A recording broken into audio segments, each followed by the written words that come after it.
Hochma Text Project Podcast presents Season 1, Seneca's Letters from a Stoic by Lucius Annaeus Seneca. Translated by Richard Montgomery. Letter 122, on darkness as a veil for wickedness.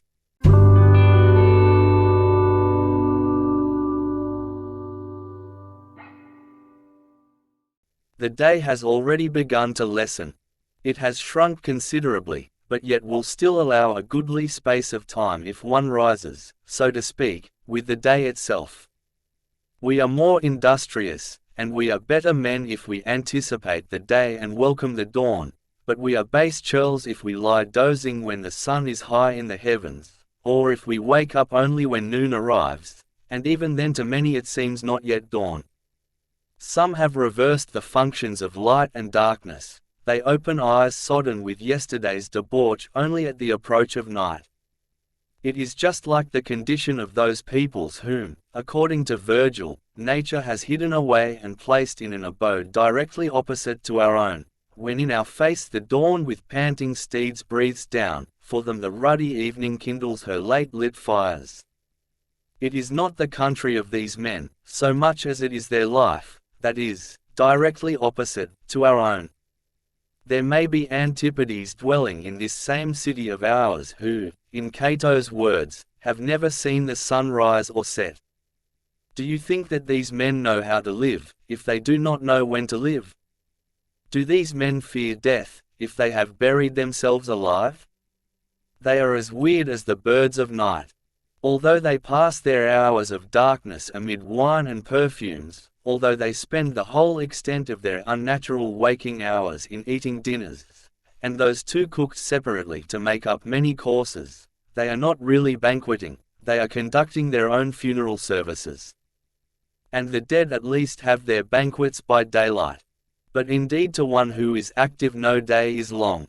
So let us lengthen our lives, for the duty and the proof of life consist in action. Cut short the night. Use some of it for the day's business.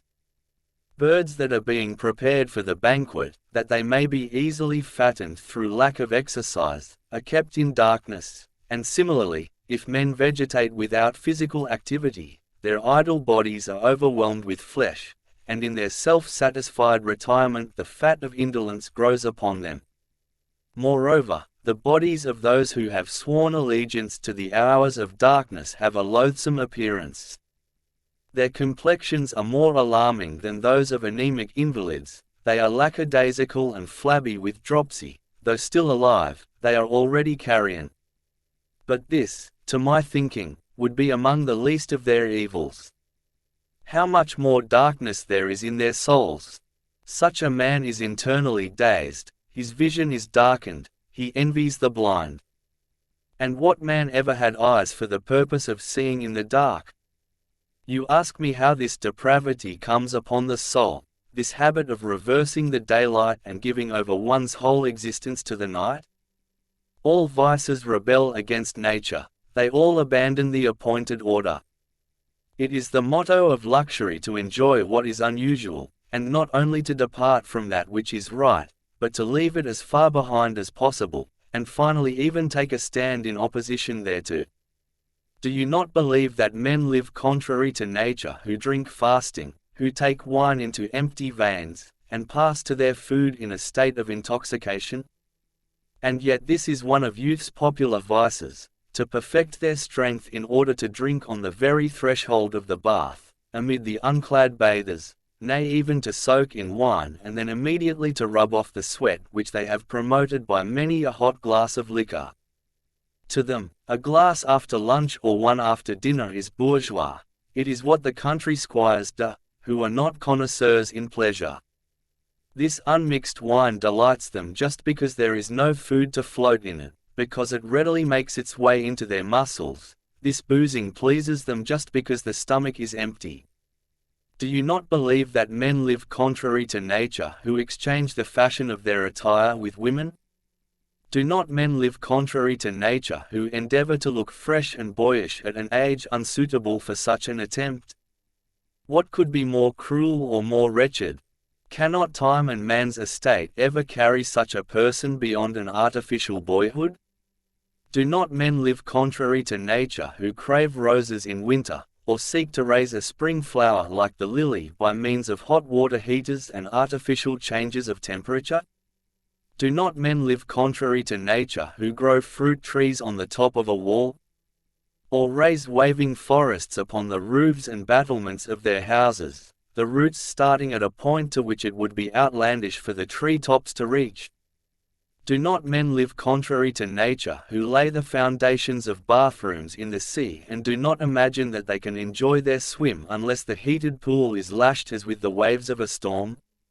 When men have begun to desire all things in opposition to the ways of nature, they end by entirely abandoning the ways of nature. They cry, "It is daytime, let us go to sleep." It is the time when men rest, now for exercise, now for our drive, now for our lunch. Lo, the dawn approaches, it is dinner time. We should not do as mankind do. It is low and mean to live in the usual and conventional way. Let us abandon the ordinary sort of day. Let us have a morning that is a special feature of ours, peculiar to ourselves. Such men are, in my opinion, as good as dead. Are they not all but present at a funeral, and before their time too, when they live amid torches and tapers? I remember that this sort of life was very fashionable at one time, among such men as Acilius Buta, a person of praetorian rank, who ran through a tremendous estate and on confessing his bankruptcy to Tiberius, received the answer, "You have waked up too late." Julius Montanus was once reading a poem aloud. He was a middling good poet, noted for his friendship with Tiberius, as well as his fall from favor. He always used to fill his poems with a generous sprinkling of sunrises and sunsets. Hence, when a certain person was complaining that Montanus had read all day long, and declared that no man should attend any of his readings, Natapinarius remarked, "I couldn't make a fairer bargain than this. I am ready to listen to him from sunrise to sunset." Montanus was reading, and had reached the words, "Gins the bright morning to spread forth his flames clear burning, the red dawn scatters its light, and the sad-eyed swallow returns to her nestlings, bringing the chatterer's food, and with sweet bill sharing and serving." Then Varus, a Roman knight, the hanger-on of Marcus Vinicius, and a sponger at elegant dinners which he earned by his degenerate wit, shouted, "Bedtime for Buta." And later, when Montanus declaimed, "Lo, now the shepherds have folded their flocks, and the slow-moving darkness gins to spread silence o'er lands that are drowsily lulled into slumber," this same Varus remarked, "What? Night already? I'll go and pay my morning call on Buta." You see, nothing was more notorious than Butta's upside-down manner of life. But this life, as I said, was fashionable at one time. And the reason why some men live thus is not because they think that night in itself offers any greater attractions, but because that which is normal gives them no particular pleasure, light being a bitter enemy of the evil conscience, and, when one craves or scorns all things in proportion as they have cost one much or little, illumination for which one does not pay is an object of contempt. Moreover, the luxurious person wishes to be an object of gossip his whole life. If people are silent about him, he thinks that he is wasting his time. Hence he is uncomfortable whenever any of his actions escape notoriety. Many men eat up their property, and many men keep mistresses. If you would win a reputation among such persons, you must make your program not only one of luxury, but one of notoriety, for in such a busy community wickedness does not discover the ordinary sort of scandal. I heard Pedo Albinovanus, that most attractive storyteller, speaking of his residence above the town house of Sextus Papinius. Papinius belonged to the tribe of those who shun the light. About 9 o'clock at night I hear the sound of whips. I ask what is going on, and they tell me that Papinius is going over his accounts. About 12 there is a strenuous shouting. I ask what the matter is, and they say he is exercising his voice. About 2 a.m. I ask the significance of the sound of wheels. They tell me that he is off for a drive.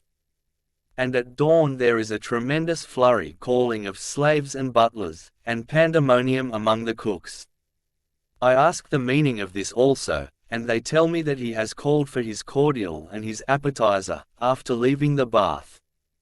His dinner, said Pedo, never went beyond the day, for he lived very sparingly, he was lavish with nothing but the night. Accordingly, if you believe those who call him tight-fisted and mean, you will call him also a slave of the lamp.